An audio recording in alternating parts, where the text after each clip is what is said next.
নমস্কার, দেখছেন কলকাতা টিভি। আপনাদের সঙ্গে এই মুহূর্তে রয়েছে আমি অভিক। শুরু করছি সংবাদ সারাদিন। আর প্রথমে অবশ্যই বীরভূমের দিকে নজর রাখবো। আর আজকে হেভি ওয়েট মঙ্গলবার, কারণ বাংলায় বিজেপির 35টি টার্গেট, এর অন্যতম হচ্ছে বীরভূম লোকসভা কেন্দ্র, এবং সেখানেই আজকে সভা রয়েছে।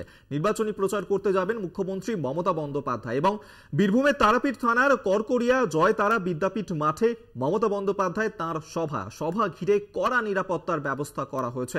আমরা এই মুহূর্তে সরাসরি নজর রাখবো সেদিকেই। আমাদের সঙ্গে তারাপীঠ থেকে রয়েছেন প্রতিনিধি মনা বীরবংশী। মনা, বীরভূম, সেখানে আজ মমতা বন্দ্যোপাধ্যায় তিনি নির্বাচনী প্রচারে যাচ্ছেন, যেখানে বীরভূমের তৃণমূল প্রার্থী শতাব্দী রায়। অনুব্রতহীন বীরভূমে এই প্রথমবার লোকসভা নির্বাচন হচ্ছে অনুব্রত মণ্ডলকে ছাড়া, এবং সেই ক্ষেত্রে আজকের এই সভা থেকে ঠিক কি বার্তা দিতে পারেন, এবং এই মুহূর্তে কি আবহ, কি ছবি ধরা পড়ছে সেখানে?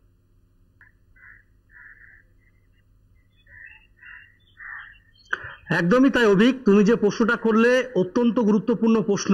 তার কারণ হচ্ছে বীরভূমে, মানে বীরভূম জেলার তৃণমূলের যিনি ভোটের সেনাপতি অনুব্রত মণ্ডল, তিনি বিগত 2 বছর ধরে বীরভূম জেলায় অনুপস্থিত। তার থাকা না থাকাটা অত্যন্ত গুরুত্বপূর্ণ, না থাকাটাই বেশি গুরুত্বপূর্ণ এবং তাৎপর্যপূর্ণ। তার কারণ তুমি জানো, এ রাজ্যের মুখ্যমন্ত্রী তথা তৃণমূল সুপ্রিমো মমতা বন্দ্যোপাধ্যায় তিনি বীরভূম নিয়ে যখন কেষ্ট থাকতো মোটেই চিন্তা করতেন না। তাতে তুমি 21-এর বিধানসভায় তুমি দেখেছিলে যে গেল রবট ছিল তৃণমূল সরকারের, কিন্তু কেষ্টমণ্ডল একাই কিন্তু 100 ছিল এবং বীরভূমের বৈতরণী পার করেছে, ভোট বৈতরণী। ঠিক সে জায়গায় দাঁড়িয়ে, কেষ্টহীন বীরভূম জেলায় দাঁড়িয়ে এই মুহূর্তে দেখা যাচ্ছে যে তুমি জানো যে কেন্দ্রীয় বিজেপি নেতাদের ঘন ঘন যারা বঙ্গে আসছেন তাদের কিন্তু এ বাংলায়, অর্থাৎ বাংলায় 42টি আসনের মধ্যে 35টি কিন্তু টার্গেট। এই 35টি টার্গেট আসনের মধ্যে অন্যতম হচ্ছে বীরভূম। তুমি জানো যে অমিত শাহ, কেন্দ্রীয় স্বরাষ্ট্রমন্ত্রী, তিনি বীরভূমে এসে বলেছিলেন যে 35টি আসন বাংলায় পেলে আমরা তৃণমূলের মামাটি সরকার ফেলে দেবো। ঠিক সে জায়গায় দাঁড়িয়ে মুখ্যমন্ত্রী মমতা বন্দ্যোপাধ্যায় বীরভূম লোকসভা কেন্দ্রের তারাপীঠ, যেটি তোমার হাসন বিধানসভা পড়ছে, করকরিয়া জয়তারা বিদ্যাপীঠ মাঠ, সেখানেই আজকে তার রাজনৈতিক জনসভা, এবং যেই জনসভায় উপস্থিত থাকবেন বীরভূম লোকসভা কেন্দ্রের তৃণমূল প্রার্থী শতাব্দী রায়, বোলপুর লোকসভা কেন্দ্রের অসিত মালও থাকতে পারেন, এছাড়াও কোর কমিটির যারা নেতারা রয়েছেন, বীরভূম জেলা পরিষদের সভাধিপতি কাজল শেখ, সকলেই কিন্তু থাকবেন। মুখ্যমন্ত্রীর এই সভা তার পাশে কিন্তু দাঁড়িয়েছে দল। মমতা বন্দ্যোপাধ্যায় তিনিও বারবার অনুব্রত মণ্ডলের পাশে দাঁড়ানোর বার্তা দিয়েছেন।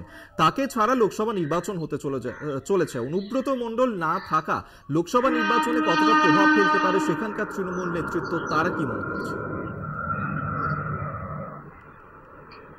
দেখো, অবশ্যই তুমি যে প্রশ্নটা করলে অভি, গুরুত্বপূর্ণ প্রশ্ন, যে বীরভূম জেলার যিনি ভোটের সেনাপতি তৃণমূল কংগ্রেসের অনুব্রত মণ্ডল, তিনি জেলায় অনুপস্থিত।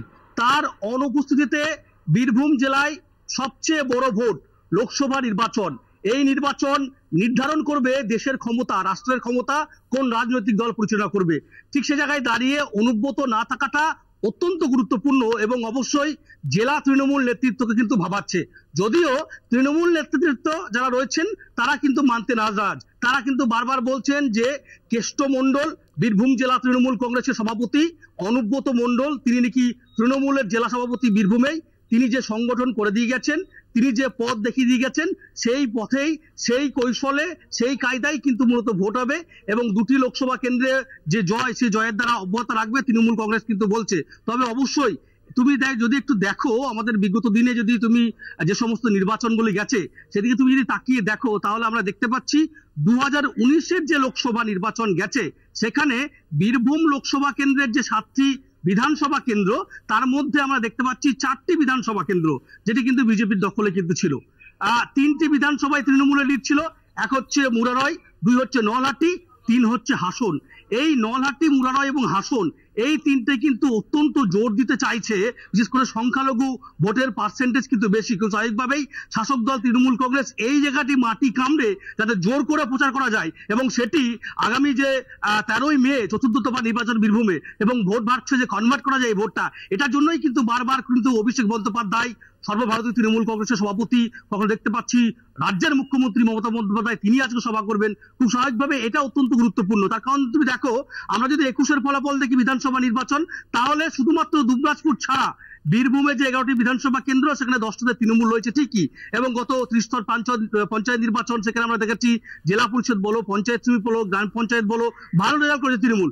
কিন্তু অপেক্ষাকৃত কিছুটা হলেও হয়তো শাসক দল তৃণমূল কংগ্রেসকে 2024 যে নির্বাচন, সেই নির্বাচনের বীরভূম লোকসভা কেন্দ্রে একটু হয়তো বেগ পেতে হচ্ছে। তার জন্যই মমতা বন্দ্যোপাধ্যায় আজকে সভা, আজকে এই যে করকরিয়া জয়তারা বিদ্যাপীঠ মাঠ, সেই মাঠ থেকে রাজ্যের মুখ্যমন্ত্রী তৃণমূল সুপ্রিমো মমতা বন্দ্যোপাধ্যায় কি বার্তা দেন, কি নির্দেশ দেন, সেদিকেই কিন্তু জেলা রাজনৈতিক মহল তাকিয়ে, বিশেষ করে জেলা তৃণমূলের প্রথম সারির নেতারা তাকিয়ে এখন কি বার্তা দেন মমতা বন্দ্যোপাধ্যায়, সেদিকেই কিন্তু সকলে মুখিয়ে রয়েছে, সেটা কিন্তু বলা যেতে পারে। তবে অবশ্যই মমতা বন্দ্যোপাধ্যায়ের এই সফরকে ঘিরে রীতিমতো কড়া নিরাপত্তা চাদরে মুড়ে ফেলেছে জেলা প্রশাসনের পক্ষ থেকে, সেই চিত্রই কিন্তু মূলত উঠে আসছে, এটা বলা যেতেই পারে। অভিক একেবারেই তাই, অবশ্যই এদিকে আমাদের নজর থাকবে আজকে ঠিক কি বার্তা দিতে পারেন মমতা বন্দ্যোপাধ্যায়। আপাতত ধন্যবাদ মনা তোমায়। মনা বীরবংশী এতক্ষণ সরাসরি তারাপীঠ থেকে আমাদের সঙ্গে ছিলেন প্রতিনিধি।